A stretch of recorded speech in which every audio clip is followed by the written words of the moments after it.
retrouver. Et il y a un proverbe africain qui dit « Si l'on ne sait pas où l'on va, on devrait savoir d'où l'on vient ».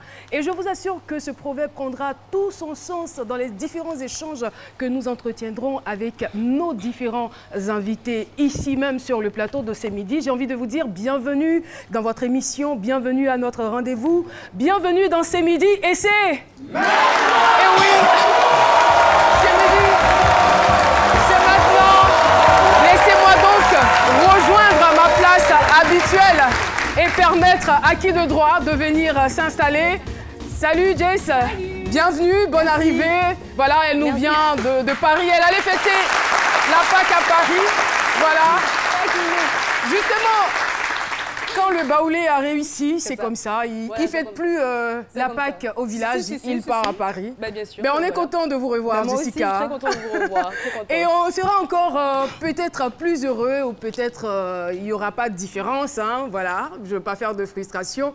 Mais je suis sûre que sa présence ou le fait de l'appeler va forcément susciter un peu de bruit quand même, oui, quand même. dans ce studio. Ouais, absolument. Docteur Philo, le séducteur. Yeah.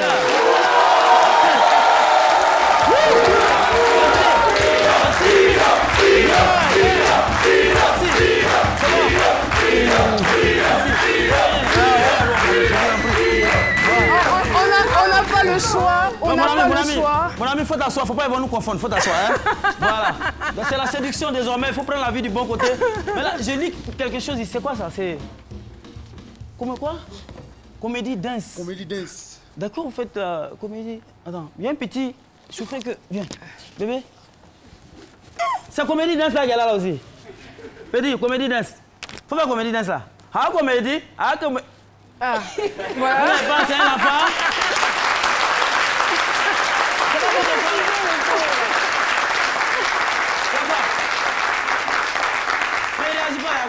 Petit, pardon, faut aller ta main là-bas, pardon. On est en direct, pardon, viens. Waouh, c'est bon. Mais quelqu'un pour sauver un peu, laver un peu l'image de l'enfant qui peut faire la comédie. C'est quoi au juste? Je sais pas, je vois comédie dance et puis il voit rien. Tu vois rien? D'accord, on aura peut-être l'occasion de vous passer un micro ou peut-être vous voir en démonstration, on ne sait pas. Hein? Philo.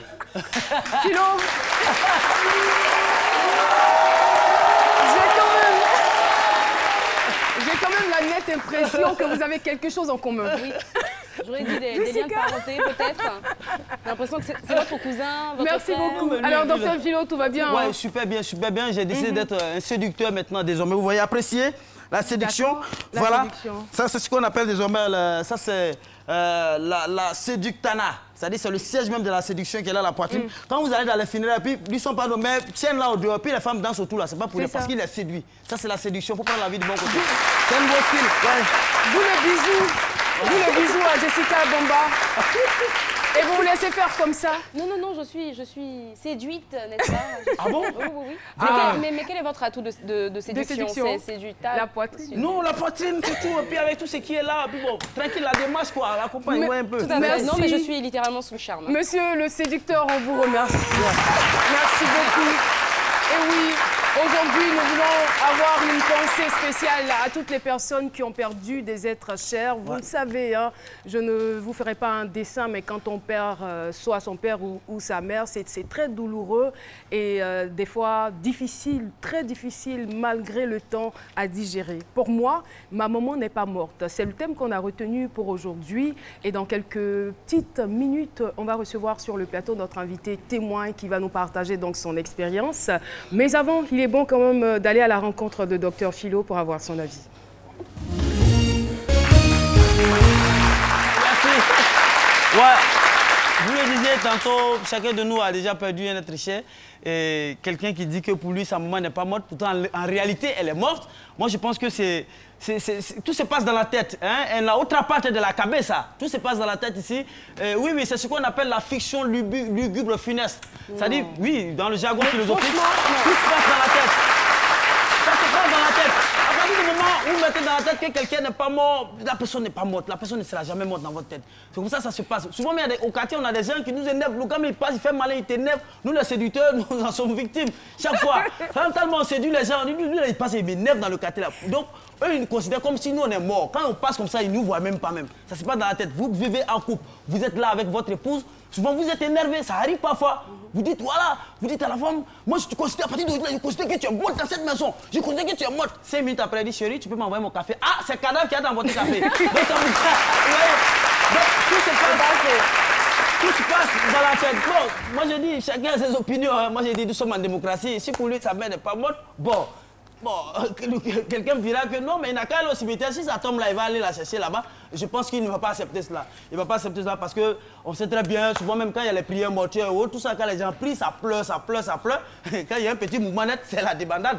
Les gens disent, ah oui, c'est la débandade. Donc je vous dis que Dieu ne fait rien par hasard. Pour parler plus sérieusement, une mère reste une mère. Même si votre mère est folle, elle reste toujours votre mère. Tout à fait. Dieu ne fait pas les choses par hasard. Même quand on dit mairie, c'est pourquoi il y a cette similitude au niveau du son.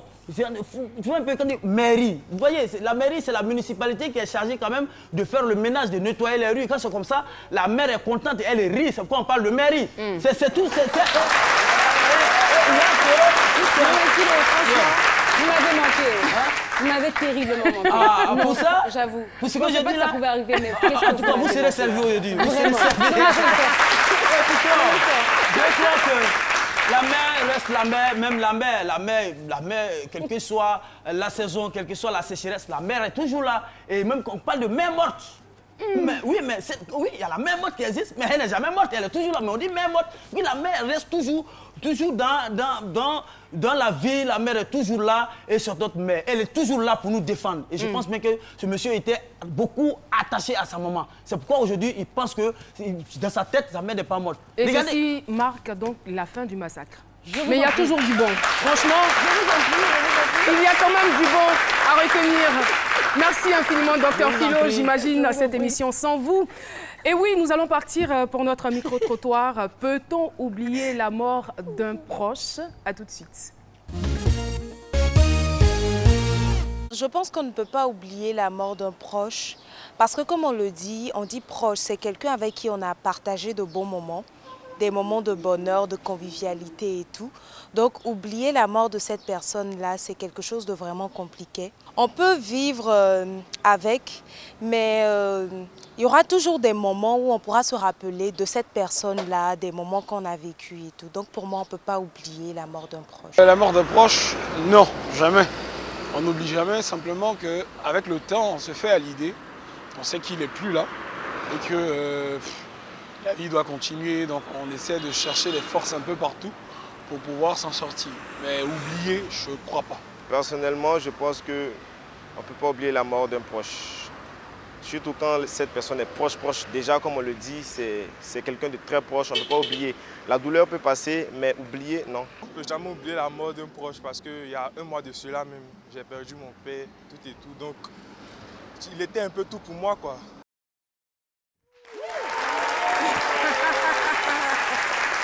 Et oui, nous allons à présent recevoir notre invité du jour. Eh bien, il est cadre à la direction des affaires scolaires de la ville de Paris. Il est auteur du livre « Les traces d'une enfance hardie », tome 1, tome 2 et tome 3. C'est à l'âge de 7 ans qu'il a perdu sa mère. Je vais vous demander donc de l'encourager et de l'applaudir très, très, très fort. Monsieur Kipré Pacom Christian, pour vous.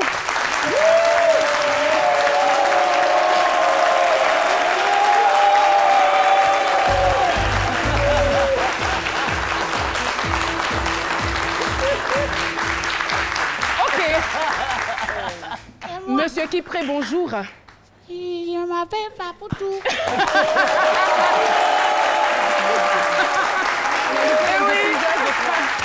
Comme par hasard, j'appelle Monsieur Kipré et c'est Papitou qui s'amène. Alors Papitou, vous êtes notre invité témoin du jour? Oui. Vous êtes sûr? Je ne suis pas témoin, j'ai vu vis-à-vis. D'accord, d'accord. Alors dites-nous, parce que vous êtes très imprévisible, dites-nous ce que vous êtes venu faire sur le plateau. Je suis venue pour dire aux gens de Ayaou là, non, que c'est à Bonois. On va faire Popo Carnaval là-bas demain. Dans nous, Les témoins, là, on sera là-bas. Demain avec Aga Lawal, Magnifique, Ramatoulaye, Papoutou. C'est la première fois qu'on va faire ça à Yahoo. Et ils ne regardent pas, on me dit là-bas, on va leur montrer ça là-bas. Et puis on va distribuer Yahoo à tous les villages. Ah d'accord, puisque c'est à Yahoo, quoi de plus normal? C'est demain.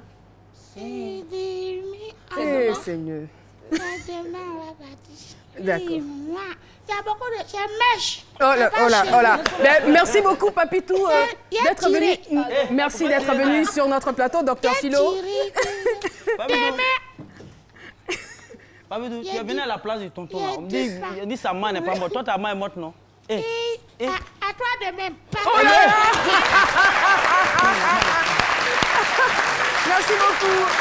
Alors, Papitou Koloko Germa est un humoriste et voilà, donc il est venu en trouble fait dans cette émission. Et je vais donc rappeler notre invité. Je rappelle qu'il est chef de mission à la direction des affaires scolaires de la ville de Paris, détaché au collège Lucifort dans le 20e arrondissement où il exerce depuis 2004. Il est aussi président France de l'association Les Zinzins du Bonheur. Monsieur Kipré Pacom, je pense que c'est le vrai qui arrive maintenant.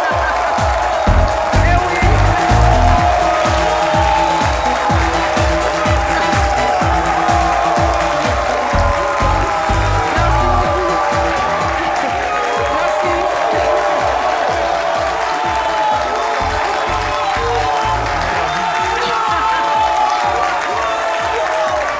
Merci infiniment, merci à vous aussi, public de ces midis, pour ce chaleureux accueil. Notre invité, on l'a vu, était vraiment très ému de cet accueil. Bonjour et bienvenue sur notre plateau. Merci Caroline. Alors, je rappelle que c'est à l'âge de 7 ans que vous perdez votre maman. Vous étiez en classe de CE1 et Benjamin d'une fratrie de 9 enfants. Oui. Le tout dernier alors. Oui. Alors, comment vous avez vécu cet événement? Ben, Est-ce qu'avant de prendre la parole, je peux faire un petit hommage? Bah, vous avez la possibilité. Ici, l'invité est roi. Merci beaucoup.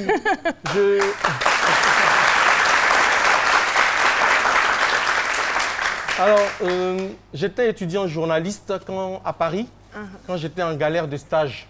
Il me fallait faire absolument un stage. Et je me baladais comme ça, je suis tombé sur un magazine qui s'appelait à l'époque Afrobiz. J'ai vu derrière, dans l'ours, un numéro de téléphone. Et j'ai appelé. Je suis tombé sur un homme. Je lui ai dit, je suis ivoirien, je veux faire un stage. Il m'a dit, venez, j'avais ma convention. Je suis allé. Tout de suite, il a signé la convention. Je commençais un stage qui m'a formé. Et cet hommage, c'est à un grand de la communication ivoirienne, Joseph Ondjou, que je vous demande d'applaudir. Ah d'accord. Ouais. Ok. Voilà. Et donc, je suis un pur produit de Joseph et de Amobé Mévégué, qui est son colistier, son acolyte, son ami. Tout à fait, qu'on a eu l'occasion de recevoir mon témoin de plateau. mariage. Ah d'accord. Et quand Joseph a appris que j'avais sorti les livres, l'ingrat que je suis, il n'avait pas invité à la dédicace officielle. Et donc il m'a appelé le soir de la dédicace, il m'a dit, rejoins-moi ici. Je suis arrivé, il m'a dit, bon, tu passes à ce midi. Voilà comment je me trouve ici. Et je tiens à lui rendre un très grand hommage. Merci beaucoup. C'est très important. Vous venez là de rectifier le tir. Voilà, vous venez de démontrer que vous n'êtes pas ingrat, que vous êtes plutôt reconnaissant. Et c'est bien. En tout cas, il n'y avait pas meilleure lucarne pour le faire, hein, pour montrer votre gratitude vis-à-vis de M. Joseph Ondjou. En tout cas, merci, merci de l'avoir fait. Et voilà. Donc, on revient donc à la question. Je disais que vous étiez très, très jeune et Benjamin, donc, d'une fratrie de 9 enfants lorsque vous avez perdu votre maman. Et on aimerait savoir comment vous avez vécu ce malheureux événement. Pour un enfant de 7 ans, c'est déjà violent. C'est déjà violent de perdre sa maman comme ça du jour au lendemain, qui était partie en voyage et qui... le jour de son retour, au lieu qu'on s'attende à son retour et qu'on court tous pour dire « Maman, maman hein, », on a affaire à un vrombissement de voiture qui arrive à la maison, c'est les oncles, les tantes, les pleurs dans les maisons, tout de suite on comprend, bon voilà. Donc c'est déjà un choc qui s'installe dans une famille où, vous voyez bien sur cette photo, nous étions des escaliers, nous étions en escalier. Et forcément, c'est un choc. C'est un choc parce qu'on on nous met devant, on nous confronte devant la réalité. C'était une époque où les enfants étaient mis face à la mort. Donc, il y a une chambre mortuaire, il y a maman qui est couchée dans une belle robe bleue qui scintille. Et puis voilà, le petit dernier que j'étais, parce que ce que mes tantes retiennent aujourd'hui de moi, maman, réveille-toi, maman, réveille-toi. Donc, tout ça, c'est scanné, ça reste. Et puis aujourd'hui, comme je dis, c'était un malheur pour moi qui aujourd'hui est devenu un bonheur parce qu'elle vit à travers de moi, à travers de tous les actes que je pose. Et quand c'est là... autrefois, quand c'était la fête des mères, j'étais triste, mais maintenant je suis plus triste parce que tout ce que mes amis aujourd'hui sur Facebook, quand tu n'as pas de maman, tu es mort. Ça, c'est sûr. Quand il y a la fête des mères, donc tout de suite, je me mets dedans. Et puis, il y a eu ces sœurs, mes tantes qui ont colmaté la brèche. Donc, du coup, comme je dis, c'était un malheur qui aujourd'hui est devenu un bonheur. On va peut-être essayer plus loin de savoir pourquoi, mais quels sont les souvenirs que vous gardez de cette maman partie trop tôt? D'accord. Je garde, enfin, évidemment, de très bons souvenirs. J'ai eu une maman infirmière scolaire qui travaillait au médico-scolaire d'Adjamé. Et j'allais à la maternelle juste à côté. Donc, j'étais, on va dire, privilégié par rapport à mes frères qui étaient plus loin. Donc, quand elle me posait, elle revenait me chercher, partir à la maison, acheter les petites arachides, les toffees, les caramels, des choses comme ça.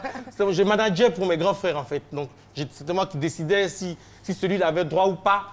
Donc voilà, je me vengeais puisque je recevais des cocotas de temps en temps. Donc quand j'avais décidé, voilà, c'est tout ça. Et l'image que je garde d'elle, c'est qu'après son travail, elle travaillait encore de son vrai travail à la maison avec la famille du quartier. Je parlais des voisins qui venaient se faire piquer les injections, qui venaient pour des consultations. La famille aussi qui venait. Donc je disais tout à l'heure qu'on a affaire à une génération de mamans et de papas autrefois qui venaient à des métiers par vocation et qui prenaient leur métier à bras le corps. Aujourd'hui, on va te dire, moi je gagne quoi là-dedans, par exemple, quand tu demandes un service à quelqu'un. Voilà. Donc, je ne dis pas que la génération aujourd'hui ne vient pas au métier par vocation, mais je dis que ce que nos papas et nos mamans, qui étaient autrefois des institutrices, des infirmières, des dactylographes, prenaient leur métier à bras le corps. Et c'est ce que je veux que les jeunes aujourd'hui retiennent quand ils épousent un métier, qu'ils l'embrassent et qu'ils en fassent un. Voilà. Très important.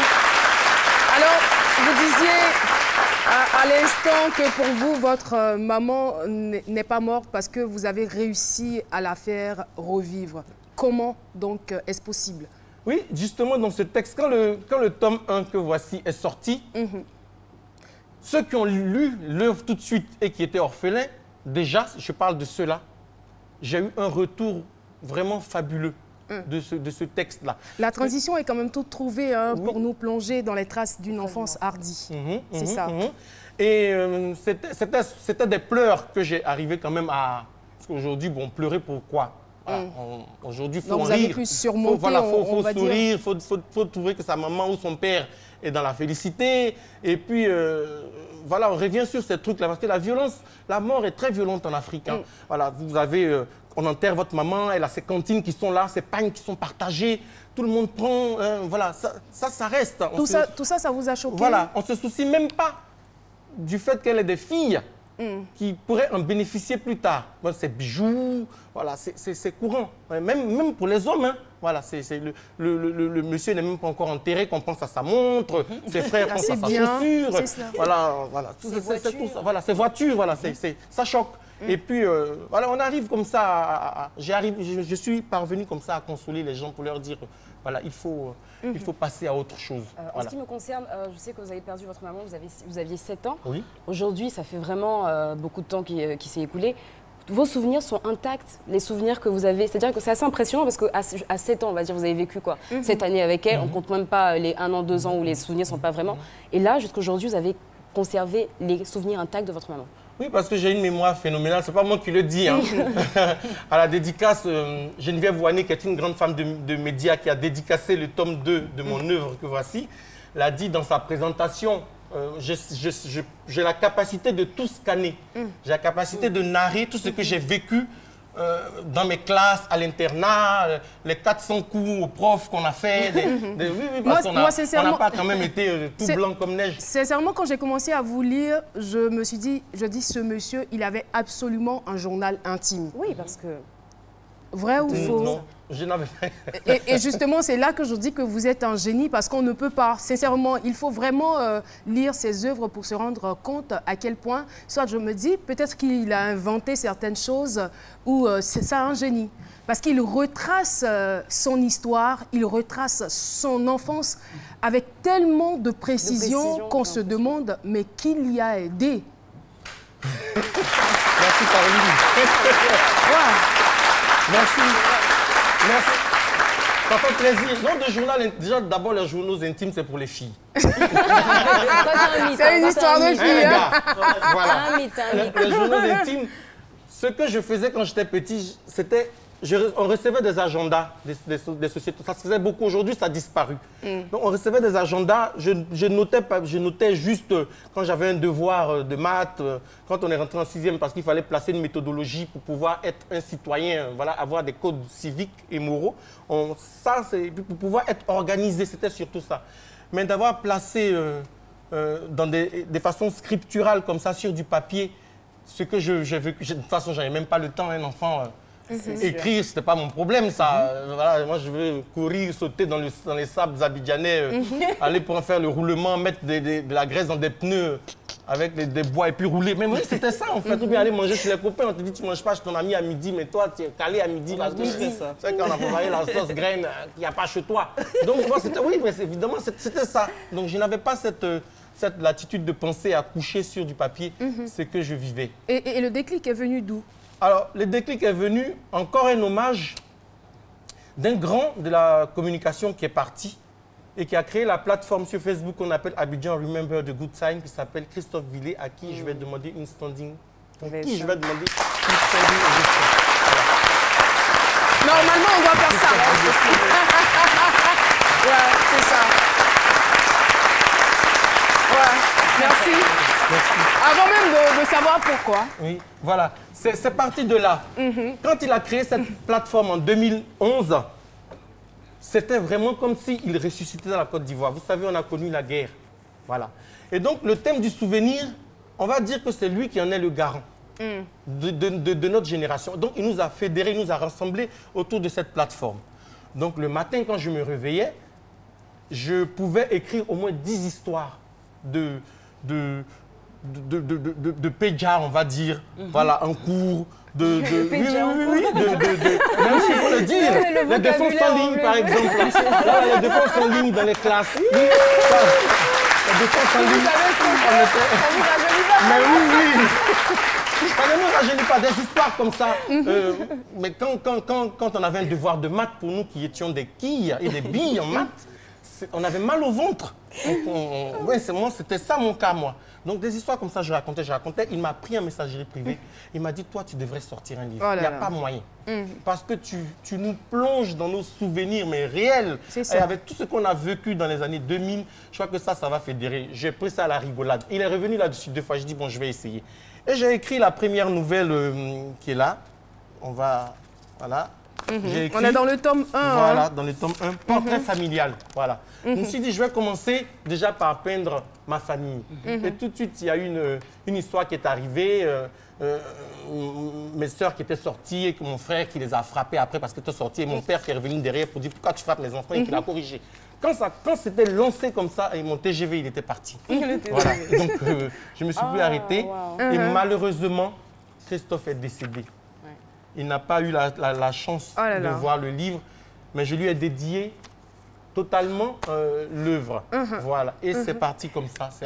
À lui. Je fais un clin d'œil à sa femme Claudia, qui est du côté du Canada, et à toute sa famille, et à son frère Serge Billet, grand journaliste et homme de médias. Que nous avons aussi reçu sur ce plateau. Qui est passé au plateau de ce midi. Voilà. On a quand même, on va dire, reçu de grandes personnalités sur ce plateau. On a eu des invités de marque. Franchement, on ne pourrait même pas égrener la liste de toutes ces personnes, à part leur rendre un grand hommage comme vous le faites. Eh bien, en même temps, dans cette œuvre, on se rend bien compte qu'il y a une alternance, on va dire, entre le langage soutenu et l'argot ivoirien. Qu'est-ce qui justifie cela? Mais ça va vous faire rigoler parce que c'est d'ailleurs ce qui a plu à ma maison d'édition, les FIPA. Voilà. Quand j'ai rendu le manuscrit à cette maison d'édition, tout de suite, la manager de cette maison d'édition m'a dit, on le prend, il est bon. Il est bon pourquoi? Il est bon parce que j'utilise tous les registres, parce que je veux parler à tout le monde. Je ne veux pas parler à une certaine catégorie de mon peuple. Et ce qui me plaît dedans, c'est que mon livre est quand même au programme des classes de 3e du collège où je m'occupe des élèves qui sont en difficulté scolaire en français. Voilà, il est étudié.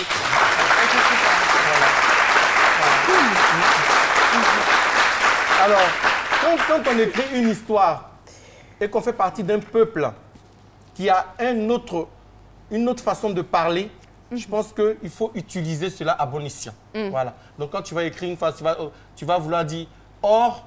Moi, le « or », je le remplace par « ja ». Et justement, ça rend les histoires beaucoup plus réelles et beaucoup plus proches de nous. Oui, docteur Philo. Oui, je vais revenir un peu sur les traces d'une enfance hardie. Vous avez dit tantôt que certaines personnes se reconnaissaient à travers vos écrits et que vous arrivez quand même à les consoler. Je vais dire, vous parlez que vous êtes écrivain, vous parlez comme vous. Est-ce que le décès de votre mère, je vais dire que est-ce que c'est vos larmes que vous utilisiez comme encre pour consoler ces personnes-là? Je n'ai plus de larmes. Depuis 7 ans, aujourd'hui, si vous deviez pleurer tous les jours... Je n'ai plus de larmes. Et puis je vais vous dire une chose. Aujourd'hui, quand on m'annonce un décès, je n'arrive plus à pleurer. Pourquoi? Je ne sais pas. Je ne sais pas que ça ne me...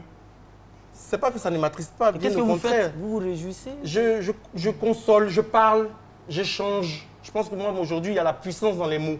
Voilà. Je parle aux gens. Je ne m'arrête pas qu'aux simples condoléances. Voilà. Je change. Par exemple?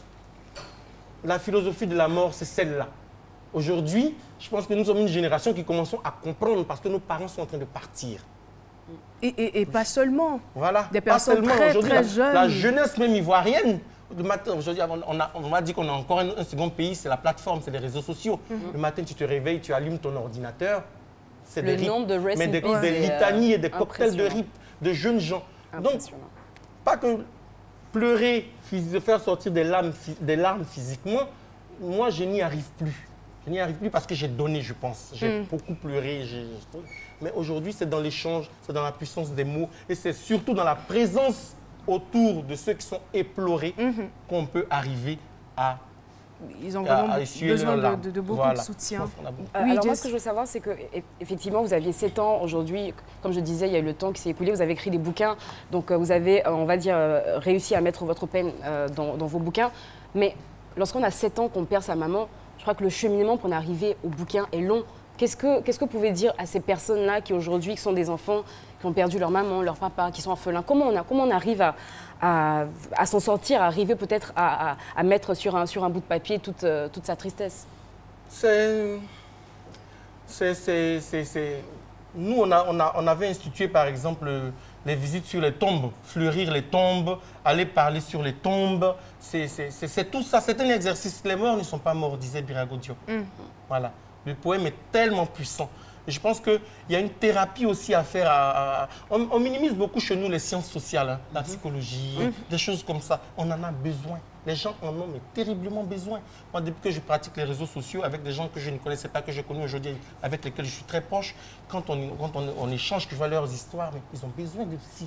Donc, tout ça, c'est à mettre en place chez nous, je pense, aujourd'hui. Ça existe, je ne dis pas non, mais ce n'est pas apparent sur la vitrine. Mais voilà, donc si des gens comme moi, comme vous... Vous parlez beaucoup des réseaux sociaux, vous êtes très actif. J'ai eu le temps de le constater. Et vous l'utilisez à bon escient, en fait. Et c'est ça l'avantage, parce qu'aujourd'hui, on va dire que les réseaux sociaux, il y a beaucoup de personnes qui les utilisent, je ne dirais pas, peut-être que le mot est trop fort, mais à des fins démoniaques. Bien sûr, mais quand on vous donne un habit, vous ne le portez pas à l'envers. C'est ça. Vous le portez à l'endroit. Oui. Donc il faut utiliser les réseaux sociaux à l'endroit. À l'endroit, c'est très bien. Et c'est très bien dit.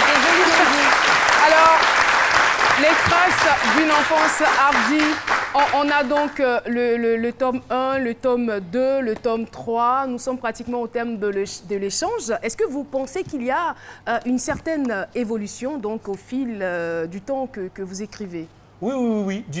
Entre le tome 1, qui est vraiment à part, et ces deux autres, le 2 et le 3, il y a une grande différence parce que ici... c'est pourquoi le jaune est plus foncé là au niveau du tome 3? On a fait ça en dégradé, voilà. Parce que là, on a du beige, on a du jaune et là, on a un jaune foncé. On a fait du dégradé avec un magnifique shooting réalisé par un grand photographe, Guy Silvestotti. Et là, vous me disiez, il faut qu'on le sache, hein, vous me disiez qu'il y a votre enfant. Au départ, je me demandais pourquoi il y avait beaucoup de blancs sur les photos. Voilà. Ça, c'est votre... Il y a beaucoup de blancs parce que moi, je favorise la mixité sociale. Et je me dis, et je sais qu'en Côte d'Ivoire, des enfants blancs, des enfants jaunes, des enfants verts sont allés dans des écoles publiques. Il y en a eu plein. Donc aujourd'hui, c'est tout ceci qu'il faut rassembler. Ça, là, on est dans les années 70, voilà, les années 80, 70, 80, voilà, c'est ça. Donc c'est pour ça qu'on a fait ce shooting-là à Paris, en mettant en situation des enfants, nos enfants. Ça, c'est les enfants des cadres zinzin du bonheur du groupe France. Donc voilà, on les a mis en situation. C'est moi qui ai monté le shooting, j'ai monté les textes. Et les enfants ont joué avec un grand photographe. Du coup, ce que je disais pour revenir au livre, il y a une différence parce que là, c'est mon autobiographie. Là, je ne parle que de moi, des histoires que moi j'ai vécues. Et sur le 2 et le 3, j'ai invité des copains à moi qui avaient des histoires à raconter, des histoires toujours sur le thème du souvenir et de l'enfance. Donc, ils se sont retrouvés là. Ils m'ont donné 2-3 lignes de leurs histoires et puis j'ai retranscrit fidèlement. Oh là là. Merci. Merci beaucoup. Alors là, je ne dirais pas que vous nous avez donné la panacée pour oublier le départ d'un être cher, mais vous nous avez quand même aidés. Quand je dis nous, je veux parler de nous sur ce plateau, des personnes qui nous regardent, qui ont une fois dans leur vie au moins perdu quelqu'un de cher. Et merci pour cette belle expérience. Les histoires sont tellement belles. Il est l'heure, sinon on aurait lu parce qu'elles sont quand même courtes aussi. Et il y a une certaine force, c'est bien écrit. Moi, je me suis posé quand même des questions sur le fait de passer de ce langage soutenu. J'ai dit, mais ça témoigne d'une certaine intelligence et d'une certaine sensibilité intellectuelle et à la fois sociale. Je dis bravo, bravo. Merci infiniment. Et là, vous êtes réquisitionné aujourd'hui. Vous allez rester avec nous jusqu'à la fin de cette émission. Monsieur Kipré. Alors, très chers téléspectateurs, si l'envie vous prend donc d'étancher votre soif de lecture et de replonger dans votre enfance, n'hésitez pas à lire Les traces d'une enfance hardie de Pacom Kipré. Merci infiniment. C'est donc la fin de cette première partie. Rendez-vous donc pour la suite de cette émission. On me fait de grands signes. Oui, justement, parce qu'on aura un autre intellectuel, un littéraire aussi sur ce plateau qui viendra nous éclairer sur son œuvre. Voilà, fin donc de cette première partie. À tout de suite. Oui, voisine. Mais tu es où? Je te cherche depuis 2 heures. À Locodro pour retirer de l'argent. Toi, tu sais pas qu'il y a Move Money au quartier ici et puis à l'agence NCA pas loin de nous. Oh, on revient ici, oui. Avec Move Money, effectuez vos retraits d'argent à moindre frais dans toutes les agences Move, les agences NTA Bank et plus de 5000 points agréés dans toute la Côte d'Ivoire. Move Money, c'est encore mieux, hein. C'est encore mieux avec Move Money. Move, no limit. Et voilà, nous allons poursuivre. Nous sommes dans la deuxième partie, mais l'envie quand même nous prend, Jessica, d'essayer d'égrener un tout petit peu, voilà, quelques paragraphes. Ce que je disais, c'est que en fait, c'est les titres, en fait. Donc, un portrait familial. On a tonton Daniel. Enfin, je pense que tout le monde, dans une famille, on a tous un tonton qui est très proche. Ensuite, on a servante effrontée. Voilà, en fait, c'est les titres, les sucres gâteaux de ma mère. Ah là là. Voilà, c'est je vous conseille de lire Servante effrontée. Alors là, vous allez rigoler. Non, mais ça m'a lâché vraiment un sourire parce que ça te mais il accepte de mettre comme ça à nu sa vie familiale. Non, mais il a subi les harakiri de papa. Non, franchement, à lire absolument. Oui, ça vous arrache forcément un sourire. Même si vous êtes triste, c'est sûr que moi, ça vous arrache moi, j'ai dans le tome 2 ici, Ali aussi, quelque part à la page. La séduction. Moi, j'ai ici... Ah ouais, Ali, absolument. 2 Chinois au dîner, ça, c'est... C'est pas vrai, hein, c'est pas dedans. Il me dit, vas-y, lis. Non, il n'y a pas de Chinois au dîner. Non, mais là, il va falloir que ce soit Philo lui-même qui écrive cette histoire. Ouais, chacun écrit ce qu'il a vécu. 2 Chinois au dîner. Il va falloir appeler... Oui, vous allez nous écrire ça. Appelez vos parents au Djeneka pour qu'ils vous donnent la vraie version de cette histoire, n'est-ce pas? Ils vont dire que ça n'a jamais existé. Mais là, merci, Dr Philo. Et voilà, nous allons rester toujours dans le domaine de la littérature et recevoir sur ce plateau avec beaucoup d'honneur. S'il vous plaît, levez-vous, c'est l'un de mes patrons. Il est président de l'Union nationale des journalistes de Côte d'Ivoire et membre du comité directeur de la Fédération africaine des journalistes, Monsieur Traoré Moussa, que je vous demande d'applaudir.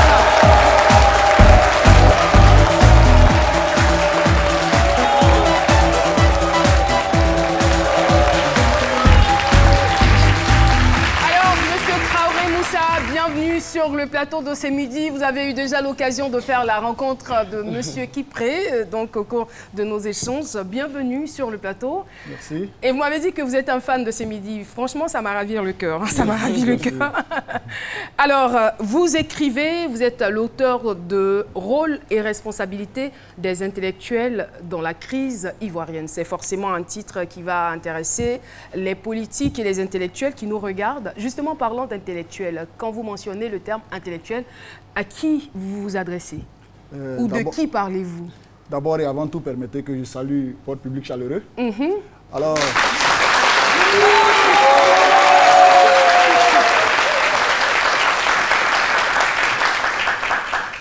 Merci. L'intellectuel, ce n'est pas forcément celui qui est allé à l'école. Un paysan qui n'est pas allé à l'école, qui sait faire la différence entre le bien et le mal, qui transmet le savoir, je pense que c'est un intellectuel. Mais au sens de cette œuvre, l'intellectuel, c'est le grand maître de la pensée qui transmet le savoir. Vous verrez que ce sont des grands professeurs que nous avons interrogés, des éminences grises, véritablement, qui ont écrit les plus belles pages de l'histoire de la Côte d'Ivoire. Et là, je vois donc les professeurs Samba Diarra, Zadi Zaourou, Barthélémy Kochi, Seri Bali, Ouraga Obou. Je vois aussi le directeur de Fraternité Matin, Venance Conan, Ali Koulibaly, et bien d'autres. La liste n'est pas exhaustive. Alors, il faut dire que cette œuvre, vous l'avez écrite en 2009. Pas l'œuvre, mais plutôt les écrits à l'intérieur de ce livre. Merci. Il faut savoir que les Ivoiriens ne lisent pas assez. C'est pour cela que j'ai choisi un style simple et facile à lire, qui sont les interviews.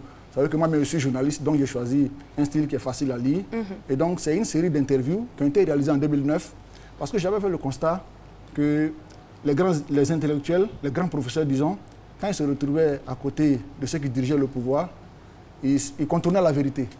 Et donc, ayant fait ce constat, j'ai préparé un questionnaire. Avant de se retrouver, on va dire, au pouvoir, ils disaient la vérité de façon crue. C'est ça. Maintenant, quand ils sont au pouvoir, ils ne disent plus la vérité. Ils ne disent plus la vérité. Enfin, ils contournent. On préfère. Ils contournent la vérité. Voilà. Choisissons un terme plus souple. Ils contournent la vérité. Et donc, j'ai fait des interviews en 2009 que j'ai conservées. Et jusqu'en 2015, je me rends compte que ce qui a été dit en 2009 est d'actualité.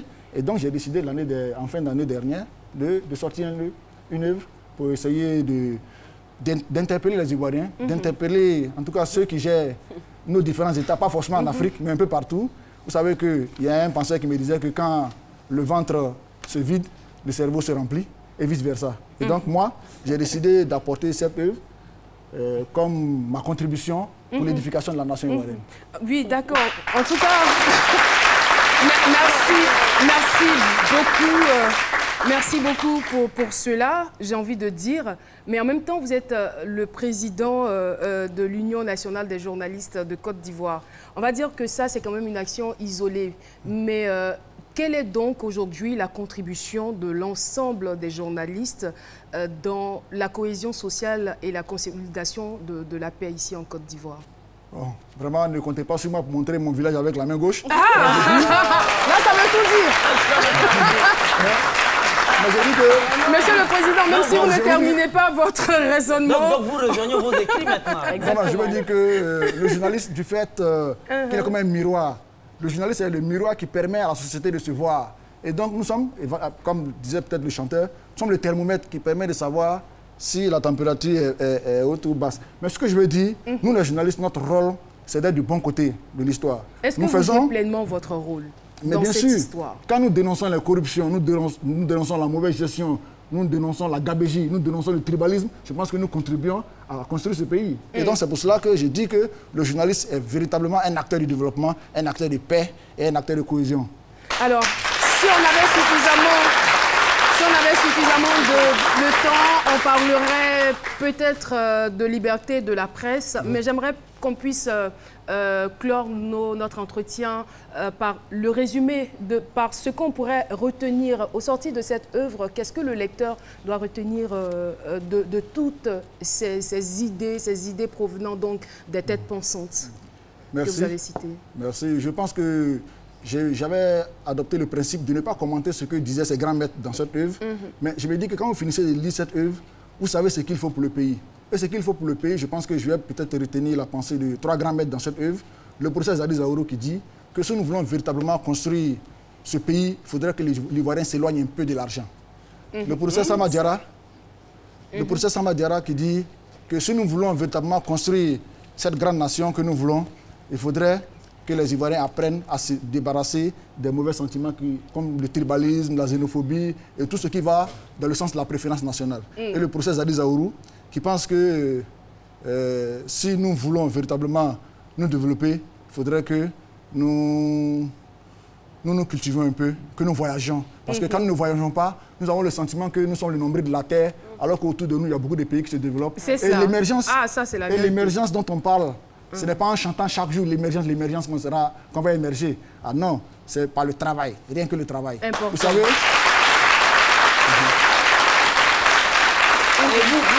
Ils sont d'accord avec. Quel commentaire avez-vous apporté au propos de ces grands maîtres-là? Parce que si on doit s'éloigner de l'argent, en même temps nous dit de voyager, on va lever le transport. Je savais qu'il allait poser la question de l'argent. Alors, monsieur Kipré, vous avez quelque chose à ajouter? Oui, c'est un grand monsieur, on va l'applaudir encore. Merci. C'est un monsieur qui a vraiment le courage, parce que sortir une œuvre comme ça, vraiment, moi je félicite. Ce que je voulais dire, pour abonder dans son sens, on va parler de Bernard Dadier qui dit le travail et après le travail, l'indépendance, mon enfant, n'être à la charge de personne, telle doit être ta devise. Ça, nous, on l'a appris en école primaire. Et puis, dans les années 60, si je ne me trompe pas, il y a un grand auteur français, René Dumont, qui a écrit « L'Afrique noire est mal partie ».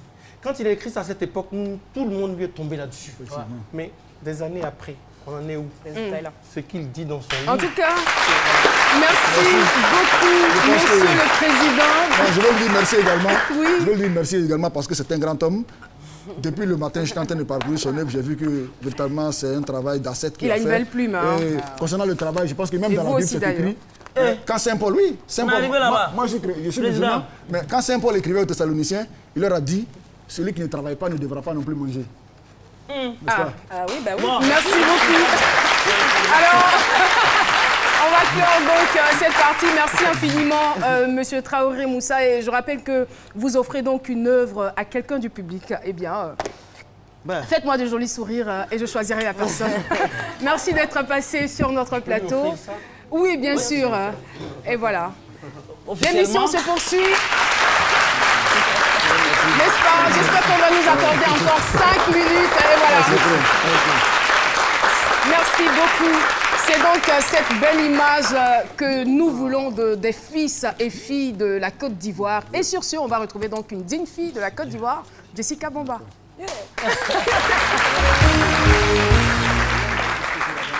Alors, on va partir avec la question de l'internaute qui avait été posée à Aloussène Sidibé concernant son timing pour gérer ses chroniques. Donc, c'est un fan donc, de C'est Midi qui a envoyé sa question. qui était de savoir comment est-ce que Al-Hussein Sidibé faisait justement. Donc bonjour Al-Hussein Sidibé, comment vous faites pour garder votre sérénité et votre bonne humeur sur le plateau malgré le temps de votre chronique? Quand vous allez voir la réponse d'Al-Hussein, vous allez tout comprendre, on regarde. Qu'est-ce que l'internet voulait insinuer par là? Je sais pas. Je ne sais pas. C'était sa question. Voilà, on regarde en vidéo la réponse de Al-Hussein Sidibé. C'est Midi Club, j'espère que vous allez bien. Alors, je dois répondre à la question d'un internaute. Comment je fais pour garder mon calme et ma sérénité sur le plateau malgré le temps de ma chronique? Vous savez, C'est Midi, c'est une émission riche en contenu. Il faut compter l'appel à témoins, les invités surprises et les trucs faits avant les chroniques. Et donc, dans cette situation, je me dis qu'il faut donner l'essentiel de l'information aux téléspectateurs. Il faut que je sois précis, concis pour que les téléspectateurs puissent retenir l'essentiel des inventions et... Excusez-moi. Oui, hello? Caroline? Effectivement, très cher. Nous sommes au terme de ma vidéo. On va continuer la semaine prochaine. D'accord. Merci.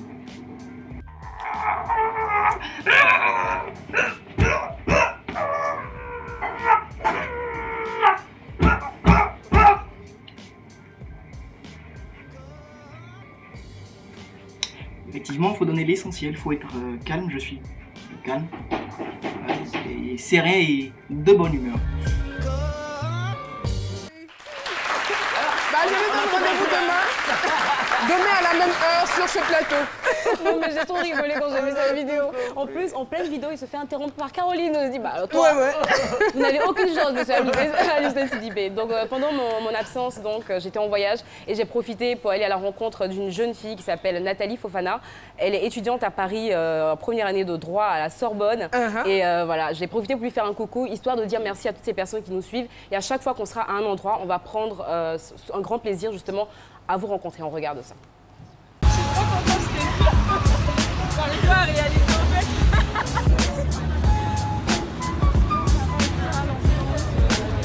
Bah écoute, c'est à toi que je dois poser la question. You will where T'es où?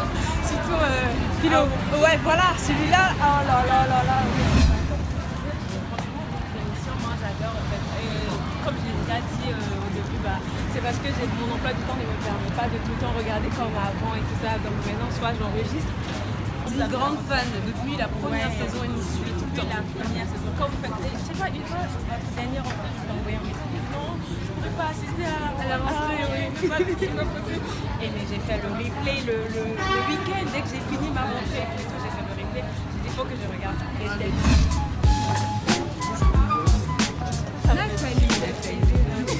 Non mais c'est vrai, je te jure. Bon, mes parents de Makono l'avant battu, je vais pas terminer. Je te jure, ça me fait trop plaisir. En plus, c'est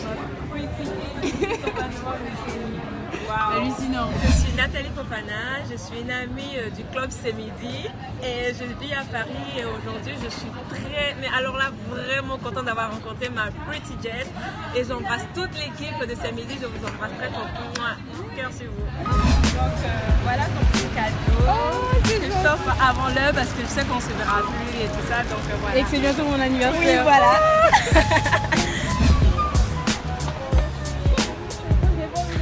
Bravo. Merci Jess.